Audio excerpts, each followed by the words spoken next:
Private school में थे, लेकिन हमारी जो सी हम लोग को अच्छा कमा रहे थे, हमें अच्छा सैलरी पैकेज मिल रहा था, लेकिन हम लोग जो सा वो खुद अपना बिजनेस जो सा वो डेवलप करना चाहते थे, खुद बनाने का फैसला किया। मेरे हस्बैंड की जो सा वो प्लॉट था 40 मरले का। हम लोगों ने काफ़ी स्ट्रगल करके जो सा वो स्कूल को जो सा वो तमीर किया। तो जब हमें हुआ कि हम लोग जो सा है ना चला सकते अच्छा, तो हमने अपना स्कूल जो सा वो मैट्रिक तक कर लिया था।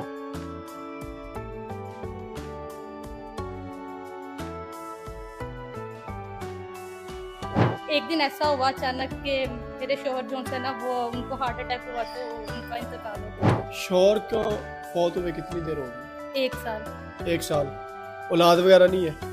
नहीं, एक दो रिश्ते आए थे, लेकिन वो जो सा वो पहले मेरा स्कूल देखते थे, मेरी जायदाद देखते थे, उसके बाद मुझे देखते थे, इसलिए जो सा मुझे लालच से जो सा वो नफरत हो गई है। लेकिन इसलिए तो मैं चाह रही हूँ कि कोई ऐसा हो शख्स जो मुझे सहारा दे सके, जो मेरा आखिरी दम तक मेरा साथ दे सके, जो मेरे से मोहब्बत कर सके, मेरे साथ वफादार रहे, और मुझे उसके पढ़े लिखे होने से कोई फर्क नहीं पड़ता। शक्ल सूरत से भी कोई लेना देना नहीं? कोई लेना देना नहीं। कोई दूसरी तीसरी शादी करना चाहता है? मेरे साथ वो मुखलिस रहे, मुझे कोई एतराज नहीं।